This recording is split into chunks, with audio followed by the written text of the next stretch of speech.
Hello, everybody, and welcome to another live stream from the Faculty of Computing, Engineering, and Media. My name is Morgana. I'm a second-year student doing journalism and international relations, and I'm hosting today's live stream. Today, we are joined by a few alumni who are going to talk to us a little bit about their experience and what they are doing now. Before we start, let me just ask you to leave your comments in just even if it's to say that you can see or hear us okay. And if you have any questions, please leave them in the comment section in whatever platform you're watching this from. So without further ado, I'll introduce the guests today. So we have Teresa. Hi. Hello. Hello. Hello. Hi, Teresa. We also have Vidathri and Thomas. Hello.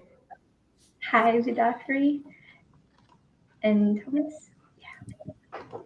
Hi. Hi. How are you doing today? Yeah, I'm good, thanks. You? Good too, thank you. You, Vidathri and Teresa, are you okay? Pretty chill day. You're doing well. It's just another common day. Where are you speaking to us from? I just thought it would be interesting to know. So, like, for example, I'm speaking to you from home in Portugal. Teresa? I'm in Czech Republic. It's also my home country. Yeah. Thomas? Yeah, so I'm currently in Melton Mowbray, which is about 15 miles from Leicester. Okay, and Vidathri? I'm currently in Leicester and will be moving back home soon. Okay. So we also, so we have, other than just regular students, we also have some international students. So if you do have any questions about being an international student as well, you can leave it in the comments. I am sure the guests will do the best they can do to answer them. Okay, so the first question I wanted to ask you guys is what course you did at the MU and how you came to find it. So we can start with Vidathri, if you don't mind. Yeah. So this is the order we'll follow it throughout the interview. Perfect. I'm Vidatri. I've done my master's in investigative journalism at De Montfort, and basically I had my undergrad in communications and journalism. So I've done pretty much into every sector. And when I had this thought of joining the investigative journalism and reporting and everything, I found this course on the website and I felt really interested. And then because whatever I had in my mind about which course I need to take and then what I need to study and what I need to learn, all those were included in this course module. And then here I am, graduated. Yeah, congratulations. I forgot to say beforehand, but congratulations to all of you for graduating, okay? Thank you for that, Vidathri. Thomas, would you like to go next and tell us a little bit about the course you did and how you found it? Yeah, so I studied mathematics at undergraduate level, then I did data analytics at postgraduate level. I decided to study maths after studying maths and further maths at A level. Then going to the open days, I really like the look at the facilities at DMU and the content of the course. And I chose to do my master's in data analytics as it had similar modules to my undergrad. So that was really my next step in education. Great, thank you. Thank you for that. Teresa, last but not least, do you want to talk to us a little bit about the course you did and how you chose it? Sure. Yeah, I studied game art, which for those who don't know what that might mean, it's a course focused on learning how to create the visual assets like characters and environments in video games. If our friend Amal can show some pictures that I sent her right now. Yeah, those are like examples of characters I did at work later. So this type of stuff. And I chose it because I loved games and art my whole life, and the idea of being able to marry the two and later get a job in that field felt like a dream I'd love to pursue. Yeah, that's great. They look great also. Thank you. So we have a very wide range of subjects here today, right? We have journalism and media, we have mathematics, and we have game art. So that's very exciting to hear. Um, I also wanted to know a little bit about the experience of going to DMU, of studying there, living in Leicester. I imagine all three of you lived in Leicester while you were studying. So if you want to talk a little bit about that, that would be great. Vida, three, do you want to go again first? Yeah, yeah. So all the way moving from my country to a new place, new country where everything is different, but I never felt left out. I always felt the people were welcoming, and then the staff were warm, and then they were really well encouraging, and then that's all. Coming back to the course experience, then I would say definitely exploring, and I would say thrilling as well, because the course gives you that exposure, and then the subject and the details are perfect, because having a basic knowledge about all the information about journalism, and then about media and everything, coming to this university, and then um, sitting in the classroom where you get taught by those professionals who have worked as a journalist for a very long time, who had so many achievements and everything, though their experiences, the way they teach, everything definitely helps. And also the opportunities, there are so many opportunities for an international student in Leicester, and as well as in De Montfort University. Thank you for that three. Thomas, would you like to go next and tell a little bit about your student experience? Yeah, sure. So I had a good experience on both courses that I studied at DMU. I found the academics were very good at explaining the content, and they were very supportive. The facilities accompanied the course well, as the computer labs that I use nearly all the time. They had all the software that I needed for the courses, and they're also available as long as there was no scheduled teaching, so I could practice the content to my heart's content. Ah, that's really nice to hear. And you were living in Leicester at the time, right? No, I lived in Melton still, so I commuted in each day. So I either drove in, or for the first few years at uni, I used the Park and Ride at Birstall, which was really cheap at the time. But obviously now it's a testing centre, so you can't use it at the minute. But yeah, there's loads of facilities, especially if you need to travel in or whatnot. So that's what I did. Sorry, I thought you were in Leicester. So how did you find commuting to university? Do you think it was okay, or I don't Yeah, know? for me, it was about a half an hour drive, so it wasn't too bad. But there's also a train station where I live, so that was like a 15-minute train journey over, then just like a quick 10-minute walk, so that wasn't too bad either. Really just gave me the time to think of other stuff.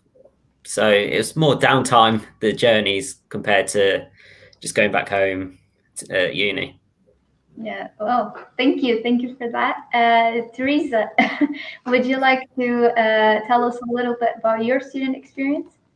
Yeah, sure. I lived in Leicester since I moved there from Czech Republic, and I wanted to stay close to university. I got to kind of explore Leicester through the course as well, because we had life drawing sessions every week, and at one point we went out almost every week, and we explored areas like Radcliffe Park or museum or the Guildhall. Everything super nice to sketch, and it was a lot of fun. Also about the course in general, it gave me a pretty good foundation and the opportunity to try out different areas of game art, which was awesome. I could then choose and focus on one in my last year, which allowed me to work on my portfolio and tailor it to a company I wanted to work in, and ultimately made it easier for me to secure the job I wanted. That's really good to hear as well. And I also wanted to ask you, because you're an international student as well, if you found it really like a major change from where you were originally from, like moving to Leicester, completely different city. How did you find adjusting to the city? Right. I actually lived next to Leeds for a while because I went to high school there. So it wasn't completely new, but moving to the UK overall before that was quite a big of a change. I mean, it is completely different culture than to what I'm used to, but especially at DMU and especially in my course, I was super lucky to find friends from all over around the world, so they could relate and we could kind of support each other through that, and we bonded over that fact that we were from a different country and we came to Leicester together. So that was nice. Oh, that's really nice. Yes. Vitatri, you talked about opportunities for international students before. And I was just curious to hear about any extracurricular activities, any societies, or other opportunities you took on while you were studying at DMU. If you want to go first. Yeah, yeah. So about the extracurricular activities, I I was always busy with my work and most of the time, and then I had my part-time job running at the same time. Because and while speaking about the part-time job, university do give very wonderful opportunities in the part-time job because you can work in a few departments where you'll be paid as well. So you don't have to find work, and that's actually a hassle-free thing where you can actually study in the university and work in the same university as well. And then I used to play badminton, which in the watershed, which is a sports center we have, like 2 minute walk from my accommodation. And then we have the screenings, the documentary screenings in the building I studied. So we can where we can actually watch the documentaries and speak to those who made the documentaries. I think even I consider this as an extracurricular one because this is not part of the course, and we actually get to watch them and then know their experiences and learn from them. I think that's a wonderful opportunity. I can say. Yeah, definitely, definitely. Sounds super cool. Thomas, did you took part in any extracurricular? This is a big word. Extracurricular activities while you were studying? Yeah, I was able to go on a DMU global trip to Dallas in America for a SaaS Global Forum, which it was a great experience. Able to network with companies in America. It was also great to experience the local cuisine there and learn about the history of Dallas, really, because it was where JFK was shot. So I was able to actually go to the museum there, see where it actually took place. And it was also great to have a bit of free time going around in Dallas when I wasn't at the forum. Yeah, thanks. Thank you. It sounds like a super exciting trip. Yeah, um, it was. It was. um, uh, Teresa, what about you? Did you take part in any societies or other opportunities at DMU? Yeah, I played badminton too, actually, every week, and just super fun experience. I really like that. And I was part of the DMU Games Development Society. I was in a committee, and then just as a member, we did game jams almost every few months, which were basically days, like weekends, in which we kind of tried to build the game in just those 2 days, which was always a big challenge with other people, but we had some fun times there. And I also took part in esports society activities 1 year. That sounds super cool as well. The game jams you mentioned, it sounds to me super nice because you're having fun, you're doing something you like, but also I'm sure you learned a few things that were Yeah. helpful to you when you were studying. Yeah, Um, definitely. yeah, so super super nice to hear. Um, also, did you overall thought that DMU was well integrated in Leicester? So, like, did you feel part of the city you were studying in? I don't know if I'm asking the question in the right way, but I don't know. I hope you understood. If not, please say so. Without Right. free, you go Are you first. still asking me, or are we going back to Vidatri? Maybe Like, we can go back to that three to go. Right. yeah, it's like a merry-go-round. Yeah. Carousel. Yeah. So the Leicester City is very diverse. I would say the university is as diverse as the Leicester City. I think it actually camouflages in the city. Even with the buildings the Montfort University has, we have Queen Elizabeth, we have the venue, we have watersheds spread across the city, and we have a huge campus. I think that's one of the. I think De Montfort is a attraction to Leicester City as well. We can call it that way. And I had a discussion with one of my colleagues today, who said, so he was speaking to someone, and then she said, "I'm from another university." Oh, I didn't know that there is another university in Leicester. I think it was only De Montfort. So I think that recognition we have, and he's an international person all the way from Pakistan. And then, so I think that's how De Montfort is. Yeah, yeah, definitely. Thank you. Thomas, do you want to go next? Yeah, I completely agree with everything that's just been said. I also found that where I live, DMU is well known as well. Most of the people where I live, they normally just go to DMU. And also, I think at DMU, you also keep in contact with academics and people who are on your course even after you've left. I'm still doing that now. I'm keeping in contact with academics. I'm keeping in contact with some friends that I made on the course.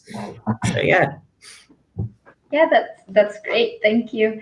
Lastly, Teresa. Same, yeah. I still have friends who live in Leicester now, and I mean, it's always nice to reach out to them. And as back to the question, if I found it was well integrated into a greater community beyond. Well, in terms of community in Leicester, as part of the course, we did get to explore the area quite a lot, but not really like engage with the people in it. I'm not sure if in other courses it's different, but in our course we were probably just super focused on our craft and what we were doing. There wasn't really much time left for that, but I really admire people who had time to do volunteering and stuff like that. I know there are options to do that, and it's great that DMU offers that. Yeah, definitely. Now that you mentioned volunteering, that's a great point because DMU has something called DMU Local, which is like a volunteering hub, and you really get to go and work with the community closely. I don't know if any of you took part in any of the volunteering opportunities. I did, and it was a great experience. Oh, that's awesome. What did you do? So I only went once because I was working a part-time job while studying, so my schedule was pretty packed. Right. But there was this one time I went and we worked with. It wasn't like a care home, but we had the opportunity to work with a few elderly people and disabled people to help them create Christmas gifts for loved ones. Oh, It was really nice. that's lovely. Okay, so now I'm curious about what you're doing now. So, like, I don't know, Vidathri, do you want to share with us a little bit of the experience you're having now? Yeah. While studying my master's program, I did get some opportunities to freelance, and then actually get some name that okay without the journalist. So with that help, I've made some contacts, and now I'm freelancing and to a few production companies and a few news channels in the UK. And at the same time, I'm developing my own projects. I'm writing stories, and then that is how it is going.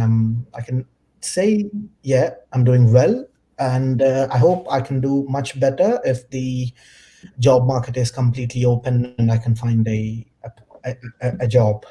I would say. Yeah, of course. I wish you all the luck in that department. Yeah. Uh, Thomas, do you want to tell us a little bit about what you're doing at the moment? Yeah, so I've been quite lucky. I've managed to get a job, and I'm currently training to be a data engineer at Sparta Global, which is based in Birmingham. Wow, congratulations. Thank Uh, you. what about you, Teresa? Yeah, I'm extremely lucky to be working as a character artist contractor at Riot Games, which is a company responsible for games like League of Legends and Valorant. And I'm personally working as a part of the League of Legends team. I'm creating skins for the in-game characters, which is pretty awesome job to do. And I've been doing so ever since I left uni, so for about 8 months now. It's been a tremendous amount of fun and honor to get to do that, since it's been really my dream job ever since I knew the industry. Wow, that's so good for you. Congratulations. So, but how did you like? It was really quickly that you found Right. the. Yeah, the main thing that I did is I tailored my portfolio specifically to the company, and I would also advise to do that to anybody in the game art industry or even in animation. Just try to tailor it to the company so that they know that when they hire you, you can get right to work, and they can just focus on how well you fit within the team. They know you have the skills to do that. So I worked on that for my last year of my bachelor's degree, and basically how I got the job was I applied for an internship, which I thought would be in America, but it ended up being remote. I got super lucky and I got picked to be an intern for them. And I got to work with some amazing people who luckily liked me back. So they hired me on a contract. And I'm hoping to be there full time sometime in the future when this whole pandemic is over. So Yeah, definitely. Well, good luck to you too. thank you. On everything. But I also wanted to follow up on the question and ask you if the skills that you learned throughout your degree, and if you feel like you're putting them to work, with us three, you want to take the Yeah, stage? I would say both professional and personal skills which I've learned in the university have definitely helped me throughout my work I've been doing as an intern, as a freelancer so far. The professionalism I learned from my professors, and then the way they write stories, the way they look at stories, they're very keen on detail, and then um, there's very observant to reveal the facts, and that's what I learned from them, and then which have actually helped me to work as a journalist in real life. And then those news days we have weekly wise. So you have a story, you go, you make a short documentary, and then you develop your camera skills, your interview skills, your writing skills, and then all these things you do it in one day. So you start in the morning and then you finish by maybe 4, half 4, and then you'll have the screening done in the evening. I think the short time where I had the pressure to work, and then give the best output. I think that one worked me to overcome the work pressure I get in the actual real life newsrooms and then real life production companies.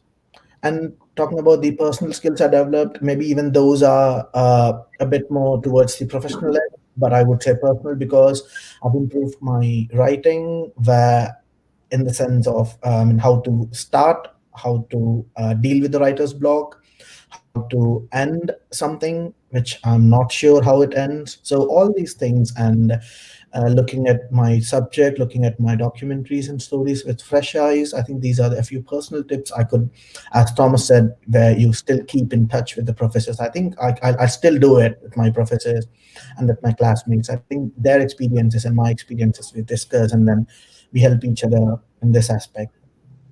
Yeah, thank you. Now moving on to Thomas, I would like to know a little bit more about what you do at your job, and if you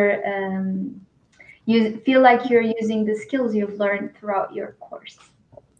Yeah, so the job that I'm in, it's a technology consultancy firm. So I'll be going into different clients, developing and maintaining their data pipelines. So I think, yeah, definitely. I'm using skills I've learned in my course, both from mathematics and my data analytics course.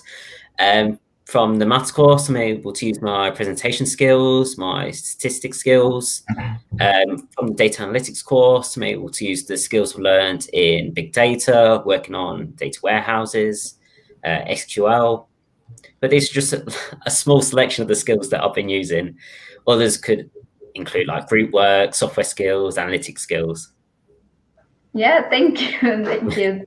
Lastly, Teresa. Yeah, I definitely do feel that I'm still using the skills I've learned there. The course taught me the software and many art principles I'm using to this day. It gave me the space to practice and hone my craft and learn how to interact with feedback, which is super important when you enter the professional industry.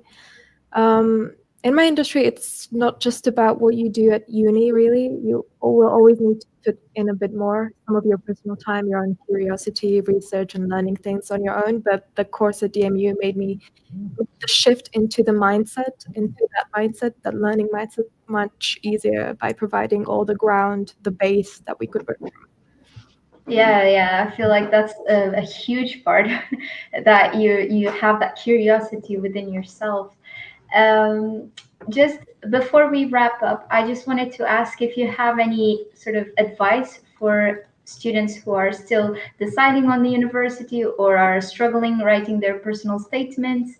If you had any words for them, Pidatri, if you want to go first. Yeah. Yeah. So what I would suggest, and I've already suggested this before, and that would be the same maybe throughout the life. You have to be clear in what you want, and then you have to be clear in what you're looking at. So if you need to know first what are your skills are, and then how you can develop them, and then look into the course and look at the uni, what skills they provide, what resources they have, and then what they have in the module. I think you have to relate what you know and then what they teach.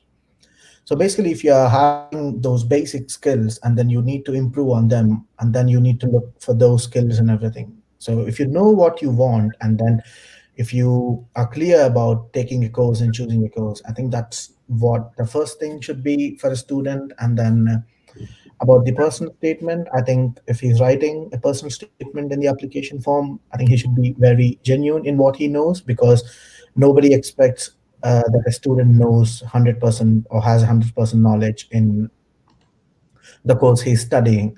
Because you don't know it, that's the reason you're joining the university, for a professional experience and to be a professional sometime soon. So I think even the slightest thing he knows, even the largest thing he doesn't know, I think he should mention it in the personal statement, and then actually tell what he's looking into, so that the professionals and the academics can understand how that person is relative to the course and how he can help uh, to achieve himself a degree. I think that would be the only advice I can give. And rest everything are just the common ones, where you need to use good language, and all those. I think that is it. Yeah, definitely. Thank you for that three. What about you, Thomas? What advice would you give to Yeah, students? my advice probably be a bit similar, but it's mostly to make sure that the course and the course content is right for you. Ask yourself if the modules on the course excite you and make you want to learn.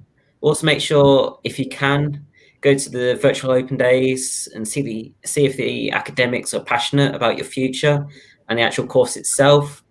If we're going on to like personal statements, include some examples of what you've already learned and what you really enjoy, but also show a bit of your personality with things that like interest you and some of your hobbies as well. Yeah. Yeah, thank you.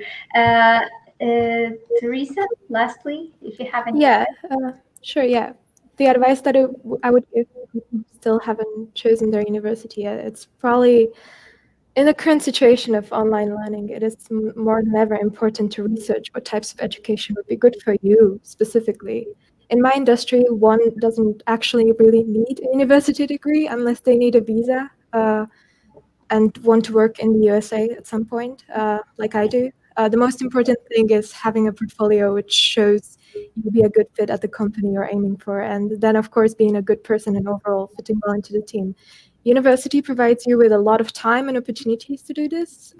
It gives you a structure, and usually, under normal circumstances, makes networking easier, but it is important to realize that some people might prefer learning from many other resources that are now available online and might be cheaper for them. From the actual people who work, and those resources are from the actual people who work in the companies that you want to work in, at least for my industry. It might be different for other people. And it is definitely up to the person themselves. Only you will know what education framework works for you. But my advice will be to consider all the options available right now.